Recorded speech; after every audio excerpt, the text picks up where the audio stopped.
Merci. Excusez-moi d'intervenir encore. On dit que les Italiens sont très bavards. Je ne déroge pas à la règle. Voilà, c'était juste parce que ce matin, dans la session précédente, j'ai entendu la définition de terrorisme par rapport à l'attaque aux populations civiles. Alors, je voulais poser un cas précis par rapport à ce qui concerne l'Italie, justement.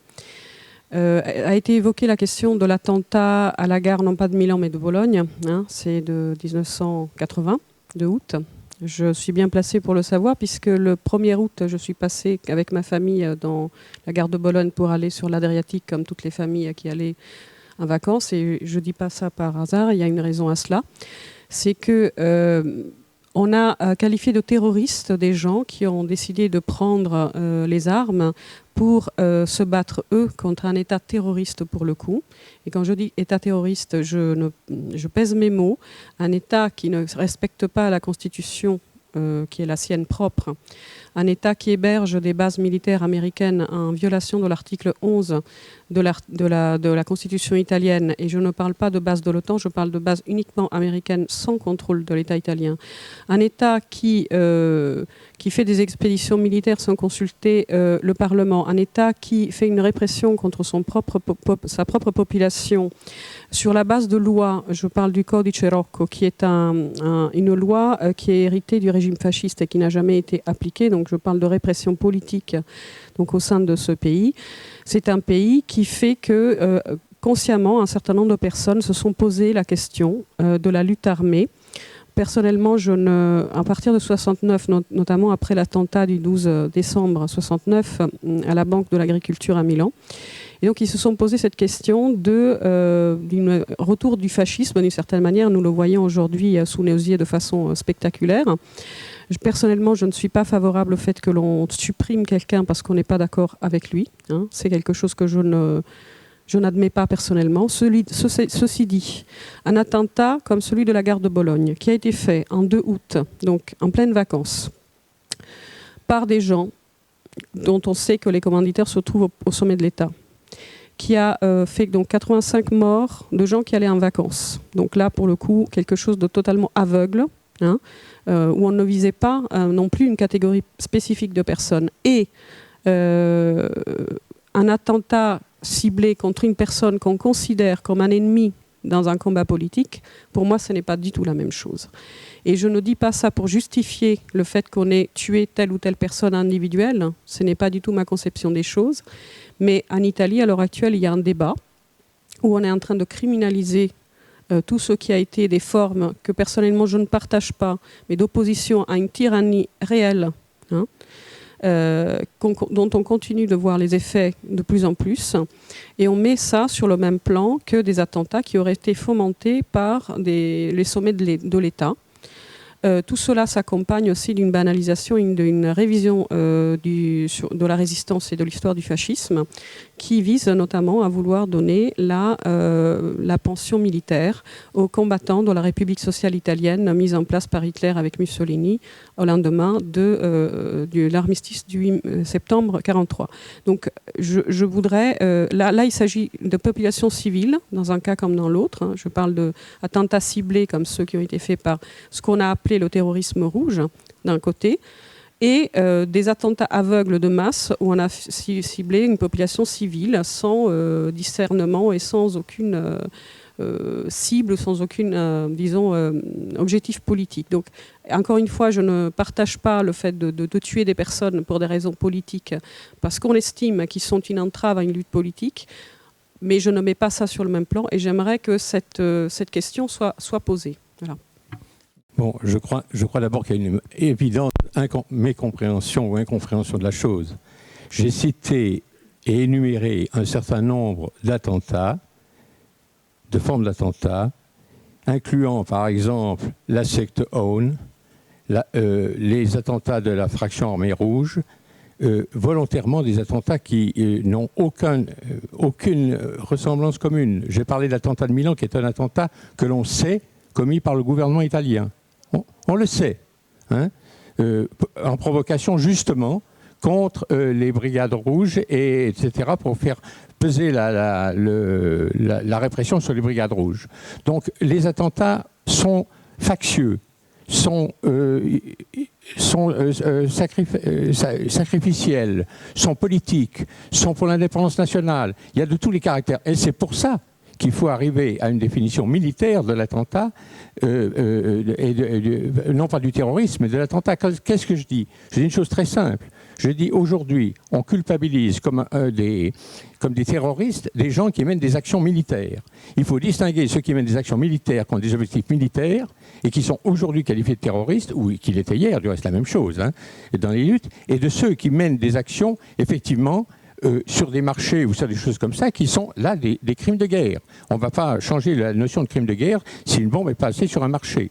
Mais ils sont qualifiés de terroristes, même s'ils mènent des opérations. Aujourd'hui, si quelqu'un va mener une opération et met une bombe sous un tank de l'OTAN, il est considéré comme un terroriste. Et c'est là où il faut établir la distinction. À part ça, il y a 1000 façons d'attentats. S'il y a 212 définitions, c'est parce qu'effectivement, ce n'est pas définissable en tant que tel. Mais il y a des actes militaires qui peuvent être définis comme tels ou au contraire comme crimes de guerre. Ça, c'est en partant des conventions de Genève et des documents de l'ONU. C'est ça que je dis. Je n'ai pas dans mon énumération, je mettais indistinctement les pires crimes et les crimes les plus légitimes. Voilà. J'ai vu se lever la main de Stéphane Nessel. Merci beaucoup. Si j'interviens, c'est d'abord pour remercier les orateurs très intéressants de cet après-midi et pour m'excuser de ne plus être avec vous demain. Ce que je voudrais dire, c'est que je retiens de ce que nous avons entendu, et là ma question va naturellement essentiellement à mon ami Ilan Halevi, que nous sommes dans une phase de l'histoire des sociétés humaines qui atteint un moment particulièrement dramatique. Nous sommes devant un ensemble de situations qui se révèlent à nous chaque fois. Je ne savais pas tout ce que l'on peut reprocher à la Grande-Bretagne en Irlande du Nord. Je savais qu'il y avait des drames en Colombie. Je connais la situation en Palestine. Je me souviens des difficultés immenses qui ont frappé l'Algérie. Mais il y en a bien d'autres encore dont nous n'avons parlé, dont nous pourrions parler. Qu'est-ce que nous retenons de tout cela? C'est essentiellement que nous avons encore affaire à des États qui sont des États mafieux, qui sont des États cherchant la puissance, qui sont des États n'acceptant pas le droit international sous les formes de plus en plus détaillées et importantes qui lui ont été données. Le protocole de 1977 n'en est qu'un des exemples. Soyons, si vous voulez, conscients que face à ces États que nous ne transformerons pas du jour au lendemain, mais dont nous pouvons essayer qu'une pression de leurs citoyens, peu à peu, en fera des États démocratiques. Certains le sont déjà un peu plus qu'il y a 50 ans, d'autres le seront peut-être beaucoup plus dans 50 ans. C'est un effort énorme que nous devons naturellement poursuivre. Mais en attendant, ce qui me paraît très important, c'est qu'entre ceux qui se sont exprimés ce matin, cet après-midi, ceux qui vont parler demain, il se constitue un réseau ferme de juristes, bien sûr, il nous faut des juristes, mais aussi de citoyens décidés à faire triompher le droit. Et un réseau comme celui-là, il existe déjà. J'en ai conscience. Partout où je me rends, je trouve des femmes et des hommes qui constituent ce réseau. Il est déjà fort, il est encore insuffisant. Nous avons l'espoir de le voir notamment faire enfin cesser ce qui dure maintenant depuis 60 ans, plus de 60 ans, 61 ans, et qui est, à mon avis, la face la plus insupportable de notre présent sociétal, c'est le malheur du peuple palestinien pour lequel nous devons appeler tous ceux qui ont conscience de l'injustice qui se perpétue là depuis 60 ans sans qu'une intervention efficace n'y mette un terme. Il faut que nous appelions tout ce réseau à soutenir le combat légitime du peuple palestinien. Merci. Merci. Ma question s'adresse à M. Ilan Halevi, dont j'ai apprécié l'intervention, et qui, à un moment donné, avait évoqué, à propos de l'affaire de Gaza, avait évoqué le fait que l'autorité palestinienne était plaignante. Alors peut-il nous en dire un peu plus? S'agit-il d'une plainte auprès de la Cour pénale internationale? Et à quel titre, puisque l'OLP, enfin l'autorité palestinienne en tant que telle, n'est pas partie, et je parle sous son contrôle, n'est pas partie au statut de Rome de la Cour pénale internationale. Alors peut-il nous en dire un peu plus? Et peut-il également nous dire s'il y a un parallèle avec l'appel qui a été lancé pour un tribunal Russell pour les crimes commis à Gaza? Et je l'en remercie. Je n'ai pas de détails sur la procédure adoptée par l'autorité pour se porter plaignant et demander une enquête et une instruction internationale sur les crimes de guerre israéliens. Je sais que la démarche a été faite. Je n'ai pas suivi personnellement ce dossier, donc je ne peux pas vous répondre en détail. Mais je peux vous dire que un des progrès du droit international et de la pratique dans les relations entre États dont nous avons été les acteurs et dont nous sommes les bénéficiaires, c'est que, bien que n'étant pas un État et n'étant toujours pas reconnu comme un État de plein droit par une multitude d'instances et d'institutions internationales, la Palestine, et non plus l'OLP, l'observateur palestinien à l'ONU est observateur au nom de la Palestine. Depuis fin 88, il n'est plus l'observateur de l'OLP. Alors il représente un pays qui n'est pas reconnu comme un État. La France, par exemple, et beaucoup de pays européens ont, pour les représentations palestiniennes, adopté le principe de la délégation générale. Alors les deux précédents de délégation générale en France, c'était l'Allemagne de l'Est, l'Allemagne démocratique, et le Québec. Deux États non reconnus, de jure par la France, mais considérés quand même comme des entités politico-diplomatiques existantes. Donc il y a une ambiguïté et l'OLP a très vite bénéficié maintenant, la Palestine, d'un statut qui est vraiment à mi-chemin entre le statut d'un mouvement de libération nationale reconnu et un État de plein droit. Et ce mi-chemin diplomatique, d'ailleurs, est un reflet de la situation réelle de la Palestine, qui est vraiment à mi-chemin entre la poursuite de l'occupation et donc la nécessité de poursuivre la libération nationale et la volonté de construire un État et maintenant dans des délais visibles. Sur le tribunal Russell, non, le tribunal Russell est complémentaire, en ce sens que le tribunal Russell est une action de la société, des sociétés civiles, pour faire entendre la voix de la justice dans ce dossier, sans être limité par les inhibitions et les calculs et les considérations des États et de leurs alliés. Alors, on sait très bien le rapport qui existe aujourd'hui entre le discours qui émane d'instances internationales ou globales civiques et celle des États.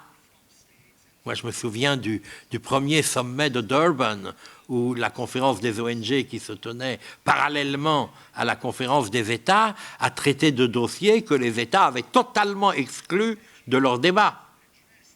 Parce qu'il y avait une complicité de tous les États pour étouffer leurs problèmes respectifs. Oui, mais quand, par exemple, sur le dossier des Dalits, des intouchables, en Inde, il y avait un consensus indo-pakistanais remarquable et unique. Il n'y avait pas la moindre dissension entre Pakistanais et Indiens sur la nécessité de ne pas traiter de ce dossier.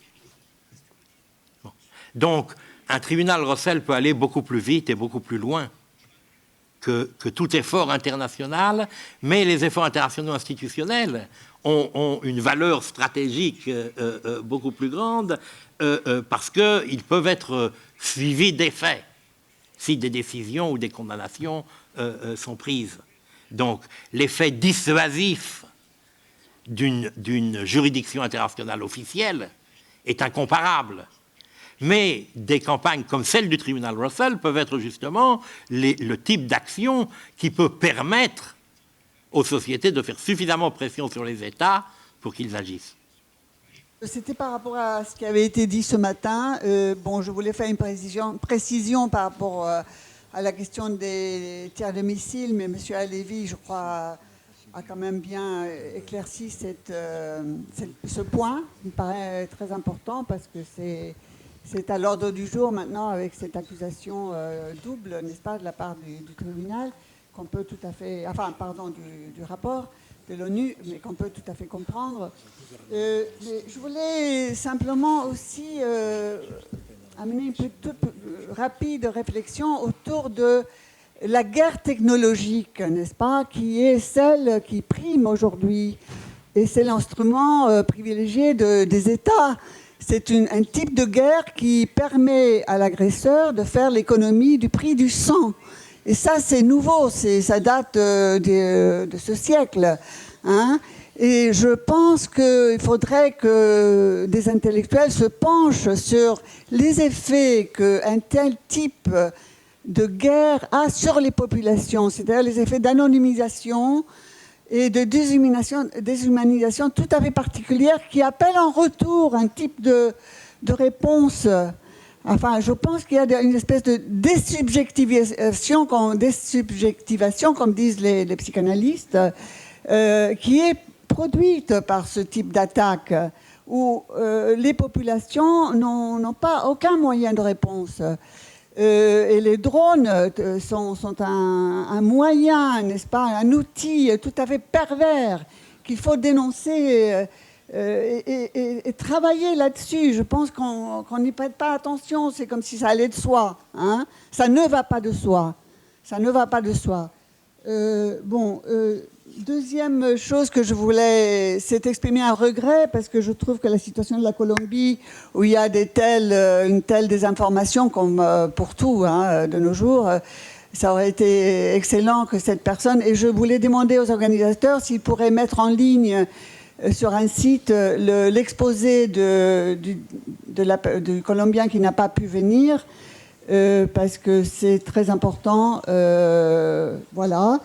Et par rapport à l'Amérique latine, la Colombie, le Guatemala, je vous rappelle qu'en Amérique centrale, il y a eu pratiquement un génocide où, n'est-ce pas, dans les années 60-70, et que dans ce cas particulier, les populations indigènes sont extrêmement nombreuses et majoritaires dans ces territoires.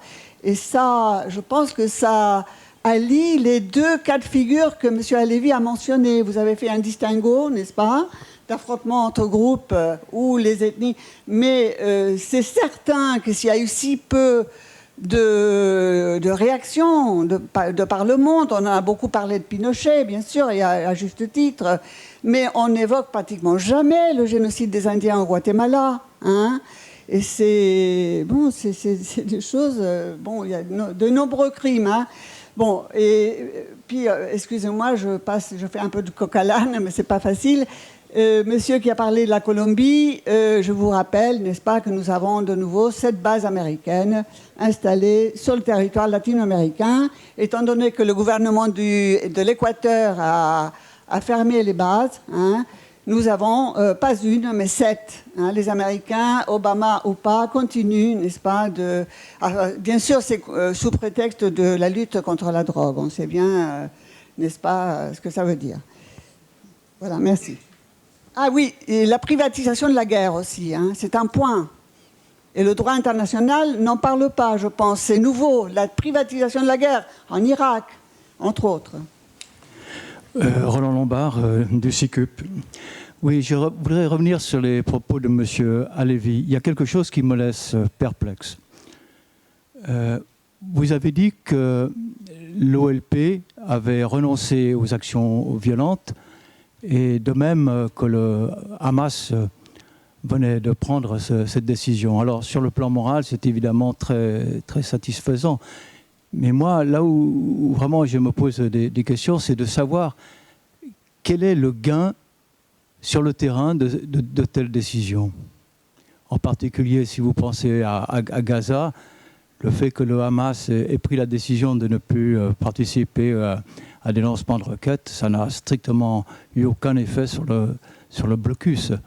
Alors, ou bien peut-être que je me trompe et que je ne vois pas le véritable gain, ou alors il faut, je ne sais pas, il faut trouver quelque chose pour essayer de sortir de la situation. Quand j'ai dit l'OLP a renoncé aux actions violentes, je ne crois pas qu'on ait utilisé le terme, parce que la violence est une catégorie pas juridique du tout, ni politique, c'est une catégorie philosophique et idéologique qui est utilisée à tort et à travers pour délégitimer toutes les formes de résistance. Bon. La première intifada, par exemple, était manifestement non violente parce qu'elle est restée en deçà de l'utilisation des armes à feu. Pour les Israéliens et leurs amis, le gouvernement israélien et leurs amis, le fait que des adolescents lancent des cailloux contre des véhicules militaires et des tanks est une forme de violence. Bon. Nous n'avons jamais condamné cette violence. Il y a une pression normale de la population palestinienne pour qu'on n'envoie pas les enfants au casse-pipe. C'est autre chose. Bon. Mais il y a une décision politique stratégique de la part de l'OLP de suspendre la lutte armée. Bon. Comme il y avait une décision pendant la première intifada de prohiber l'utilisation d'armes à feu dans le cadre du soulèvement populaire. Bon. Qu'est-ce qu'on y gagne? On y gagne le soutien moral d'une partie importante de l'humanité sans lequel nous n'avons aucune chance. Si nous sommes enfermés dans un tête-à-tête israélo-palestinien, on est cuit.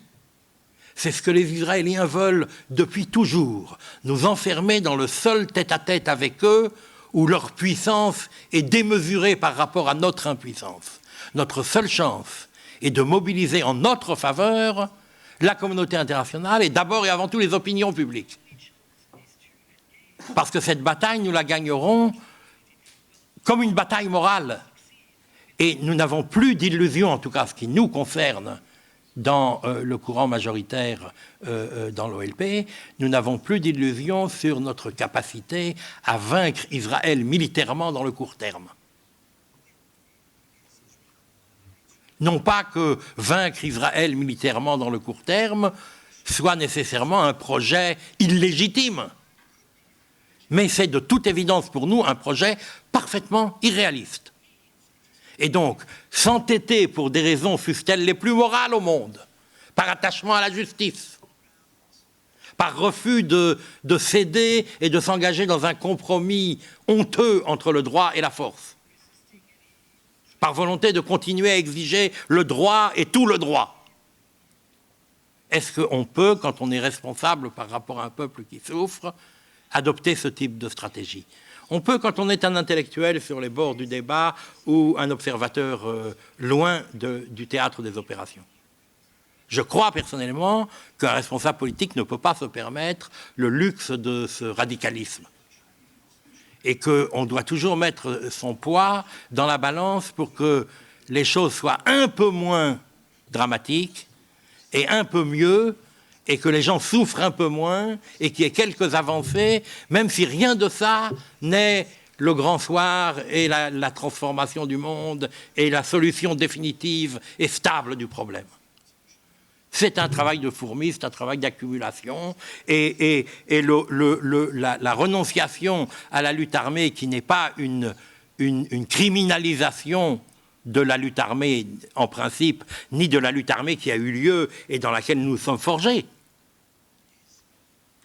Et nous comprenons très très bien les raisons et les courants de l'opinion populaire qui pousse certains groupes ou courants palestiniens ou certains individus à continuer à prôner la lutte armée envers et contre toutes les évidences du rapport de force et de ses implications. Bon. À mes yeux, c'est une forme de désespoir, c'est pas une stratégie politique alternative. Alors, la trêve du Hamas s'inscrit dans cette perspective. Le Hamas veut rompre l'isolement diplomatique dans lequel le boycott imposé par la communauté internationale sous l'influence des Américains et des Israéliens les a mis, et a mis la population de Gaza tout entière en otage de ce blocus. Et le Hamas est très très intéressé, n'a pas arrêté d'envoyer des délégations dans le monde entier pour essayer d'établir un dialogue et de briser ce blocus. Et il sait très bien que s'il continue à endosser la responsabilité d'attaques contre des civils israéliens, personne ne va leur parler. Et que depuis qu'ils se sont engagés dans cette trêve de longue durée, sans pour autant renoncer à leur programme, sans reconnaître Israël, sans rien du tout, ils trouvent des interlocuteurs dans la communauté internationale. Alors voilà la réponse à votre question. Qu'est-ce qu'ils en tirent? Ils en tirent un peu moins d'isolement international. Et c'est déjà quelque chose. Je passe la parole maintenant à M. Haït Ahmed, et puis après, nous reprendrons le dialogue avec la salle.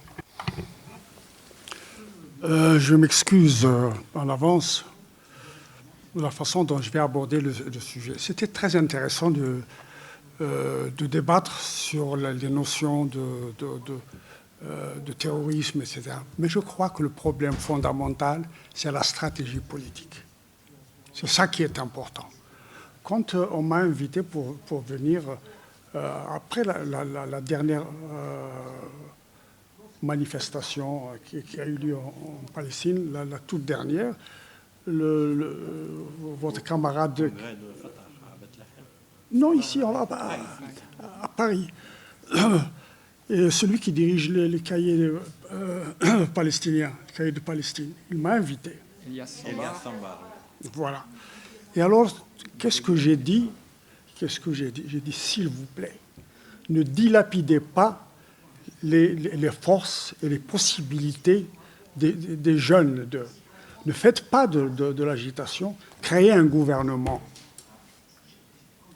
Ce qui permet véritablement de faire de la politique et de faire des pas intéressants sur le plan international. 1. 2, je ne sais pas si vous étiez lorsque je suis venu voir Arafat à Tunis, lorsqu'il a fait une déclaration de soutien à, comment s'appelle l'Irakien, le dictateur qui a été... Saddam. Il a soutenu Saddam. Et moi, j'ai demandé à aller le voir. Je ne sais pas si vous étiez... Il a réuni son comité central. Je lui ai dit, qu'est-ce qui vous amène là quand même? Qu'est-ce qui vous amène à soutenir un monsieur? Je savais très bien qu'il avait besoin d'argent, etc. Mais j'ai dit, s'il vous plaît, nous, en tant qu'Algériens, nous avons tout fait pour libérer notre autonomie par rapport à chaque gouvernement arabe. Parce que chaque gouvernement arabe, il avait ses Algériens. Donc il fallait... Bon, c'est des questions de stratégie. Je vais encore plus loin. Vous savez, moi j'ai été au Maquis en 1945, lorsque il y a eu la grande Moussiba, la grande répression où les avions ont été utilisés, où les bateaux, où la marine a été utilisée.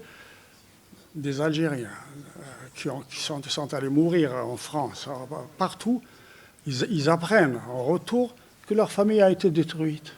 Bon, j'étais au lycée avec les gens et la direction m'a dit, est-ce que vous...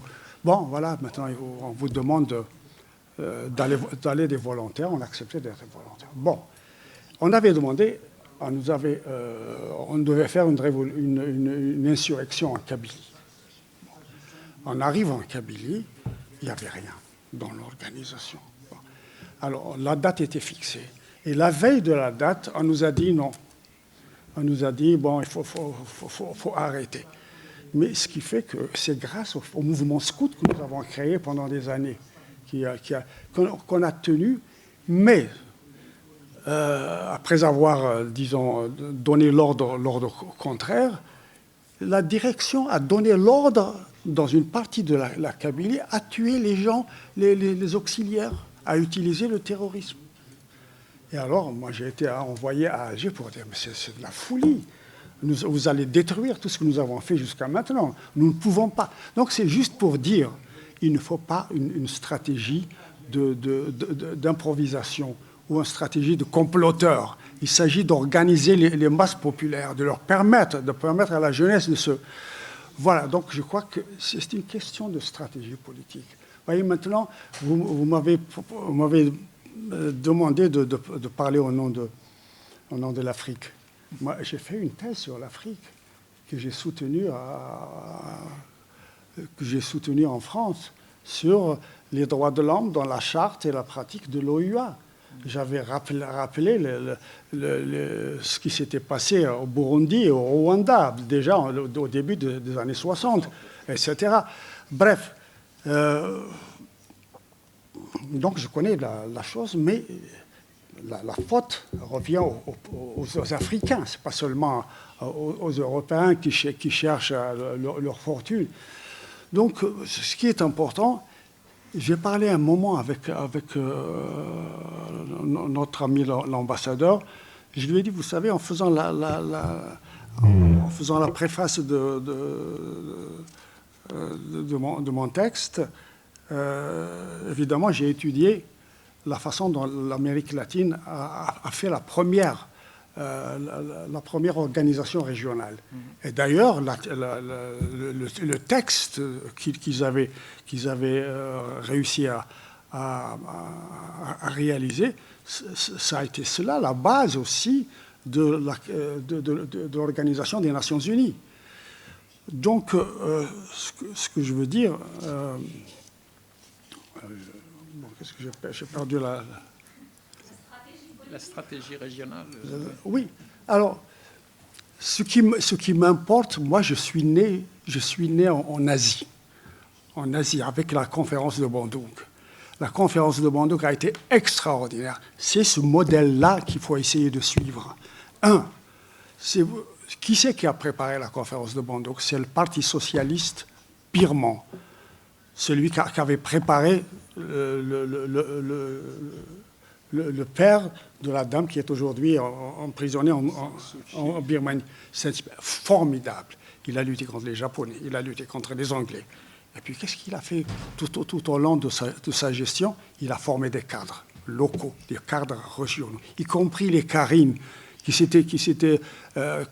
étaient complices avec les Japonais. Il a réussi à les avoir, pour aller aux élections, etc. Donc, c'est cet homme-là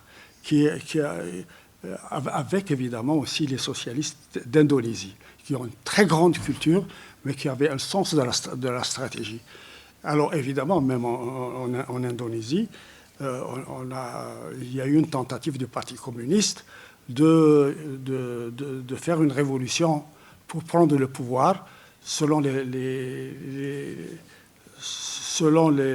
consignes de Staline, pour Staline. Maintenant que la décolonisation allait commencer, il ne faut pas que les bourgeois arrivent au pouvoir. Donc, il faut tuer. Donc, en Birmanie, ils ont tué tout le gouvernement. Heureusement, c'était des jeunes qui ont été formés. Et en Indonésie, la même chose. C'est pas Soekarno. Soekarno, c'est une icône. Ce sont c'est Shahrir. Donc, cela, la première des choses, c'est d'avoir dénoncé d'une manière permanente les bombes d'Hiroshima, etc. Et puis ça continuait déjà. Avant juste la conférence de Bandung, il y a eu encore des expériences atomiques. Donc, pour eux, ce qui importait, c'était que, je dirais, à l'époque, il n'y avait pas le tiers-monde, mais pour eux, c'est le monde entier. Un monde entier qui comportait aussi l'Europe. Parce que, quelle que soit l'importance quantitative des populations du tiers-monde, il n'y a pas de force industrielle, il n'y a pas d'armement suffisant pour jouer un rôle politique. Donc, ils ont voulu véritablement essayer de créer une autre organisation internationale, mais petit à petit. Voilà, donc ce que je veux dire, j'ai connu l'expérience de l'Irlande. Ça m'a énormément, ça a été très très utile pour moi. Je connais par cœur, vous savez. Ça m'a servi. Est-ce qu'on ne peut pas essayer maintenant de voir plus clair, au lieu de s'attacher uniquement à des problèmes internes de chaque pays, ce qu'il faut, il ne faut pas lâcher prise, mais il faut trouver les moyens. Alors j'avais demandé à monsieur l'ambassadeur, je lui ai dit, mais Stéphane Hessel, c'est vous, la délégation française, qui avez demandé à la FSM si elle acceptait d'être membre de l'ONU. Mais on n'avait pas constitué, on n'avait pas, disons, projeté la création d'une autre chambre. Il y a les États, mais il fallait que les États civils, comment on appelle, les sociétés civiles puissent être représentées. Donc ils ont tout fait, mais évidemment la majorité, surtout les partis soviétiques, se sont opposés. C'est cela qu'il faut chercher. Aussi longtemps qu'il n'y a pas parallèlement aux organes panétatiques, l'Algérie bloque les Nations Unies. C'est un petit pays, c'est un pays qui n'existe pas, mais elle a une force, elle est devenue une puissance, puisqu'elle parle au nom des Arabes, au nom des musulmans, au nom des non-alignés qui n'existent plus. Je ne sais pas, il y a un monsieur qui m'a demandé si je connaissais l'Algérien qui était juge en Béjaoui. J'ai dit, je le hais. C'est un bonhomme qui n'a aucune espèce de conviction. Donc, ce que je veux dire, il faudrait véritablement trouver les moyens d'essayer de confronter nos idées. Mais bon, je crois qu'il ne faut pas, je dirais, faire des intrigues pour organiser à tuer quelqu'un, etc. Non, je crois qu'il faut laisser les peuples s'organiser. Vous savez, lorsque j'étais en Kabylie, nous avons reçu l'ordre de tuer tous les candidats. Et celui qui a transmis l'ordre, il a dit, bon, voilà, il faut tuer. Alors, il y a un monsieur qui était maire d'un village. Et dans les villages, ils sont responsables. Je lui ai dit, mais qu'est-ce que c'est que ça? Vous demandez de tuer un candidat de l'administration, mais ils vont détruire nos villages. Est-ce que nous avons quelque chose pour les confronter, pour faire face? Vous voyez, c'est des gens responsables. Et quand vous donnez au peuple la possibilité de s'organiser, quand vous leur donnez, disons, des instructions qui permettent de s'organiser dans des syndicats, comme on le fait aujourd'hui en Algérie, même si on n'en parle pas. Il y a beaucoup de syndicats, il y a beaucoup d'organisations civiles, même si elles n'ont pas la possibilité de militer. Alors, c'est ce que j'aimerais bien vous dire.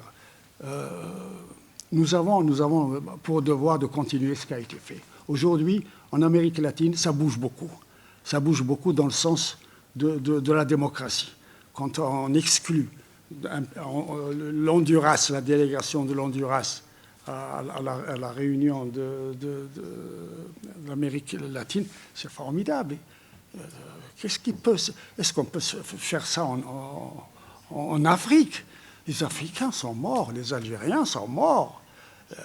Ils existent, il y a une réaction, mais ce que je pourrais dire un jour aux Algériens, c'est soyez des hommes, soyez des femmes, surtout des femmes.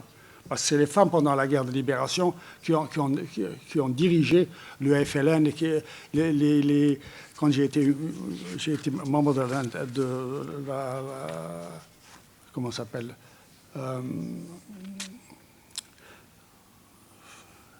la constituante.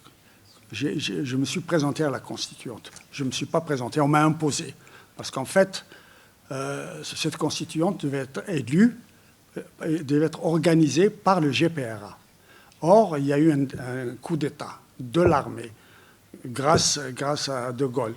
C'est la plus grande bêtise qu'il a faite, alors qu'il est militaire, il était loin de jouer. Mais s'agissant d'un pays où il y avait la guerre, et donc il y a eu des décisions,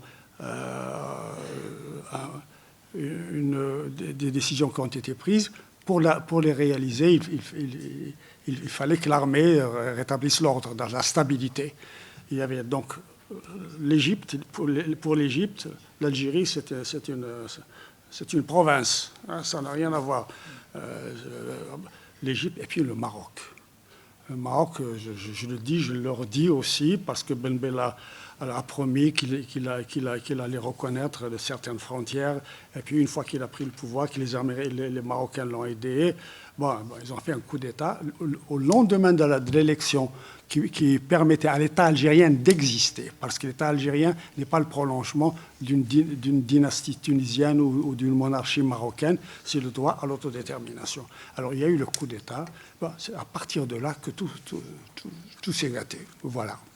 Moi, je voulais poser une question pour M. Hossein Ait Ahmed concernant la question de la politique de réconciliation nationale en Algérie. Justement, par rapport au droit international et la communauté internationale, comment on peut mobiliser le droit international et la communauté internationale face à un régime qui impose l'amnésie à son peuple, face à un régime qui refuse de ratifier des traités internationaux qui, après, l'oblige à respecter des droits. Notamment, je prends l'exemple des disparus. Merci. Merci infiniment. Alors, très brièvement, même si d'habitude je suis très bavarde. D'abord, par rapport à la question qui a été posée à M. Ilan Alevi et qui, pour moi, à laquelle il a très bien répondu, mais qui, moi, en tant qu'Algérienne, m'interpelle particulièrement, quand on se bat quand on est contraint à utiliser tous les moyens militaires, y compris les moins honorables, et qu'on se libère ou qu'on croit s'être libéré de la sorte, on en subit les retombées automatiquement, ultérieurement. L'Algérie, bien sûr que sa lutte d'indépendance et le choix de la lutte armée était légitime, mais ce n'est pas la lutte, c'est pas le rapport de force militaire qui nous a libérés, c'est la force morale, c'est ce que M. Ait Ahmed a expliqué en disant combien il est très important à l'égard de la communauté internationale d'avoir les sympathies nécessaires en s'appuyant sur le droit international et sur le respect des droits humains, mais aussi à usage interne, parce que des sociétés qui sont dominées sont des sociétés qui sont régies et façonnées par la violence, et qu'il est donc extrêmement important de pouvoir faire la pédagogie du droit et la pédagogie de la stratégie politique, tout ce qu'il a expliqué par rapport au congrès de la Soumam. Maintenant, concernant, et ici nous avons vécu la sale guerre des années 90 et l'ignoble silence des années 2000, si nous le vivons encore, c'est aussi parce que notre histoire a été squeezée et qu'à un moment donné, les peuples sont fatigués parce qu'il faut qu'ils prennent une pause avant de remonter. Mais si la violence est revenue avec une telle force, c'est parce que la vérité n'a pas été dite sur les causes réelles et les stratégies réelles qui ont amené la libération du peuple algérien. Maintenant, je me permets de répondre à la place de Hossein à la question sur la réconciliation nationale. La réconciliation, c'est nécessairement entre des gens différents. Quelqu'un qui décide un beau matin de faire la guerre à son peuple et le lendemain de se réconcilier avec lui et d'amnistier les gens de manière unilatérale. Je rejoins parfaitement et j'ai beaucoup écouté et apprécié l'intervention de notre ami d'Irlande. Oui, sans la vérité, il ne peut y avoir aucune réconciliation, il ne peut y avoir aucune prééminence de quelque droit que ce soit, parce que si on pouvait, au plan du droit international, avoir plus de droits pour le droit d'enquêter et de faire la vérité, je vous assure qu'il y a beaucoup de problèmes et de tragédies contemporaines qui seraient évitées. Je voulais simplement ne pas quitter ce lieu, l'Assemblée nationale française, où on a cru un jour pouvoir dire qu'il y avait des bienfaits de la colonisation, sans dire que c'est quand même magnifique que ce soit dans ce lieu que l'on parle de droit humanitaire international. Et je tenais à rappeler un chiffre douloureux, celui des 200 000 morts de la sale guerre des années 90, et je vous remercie.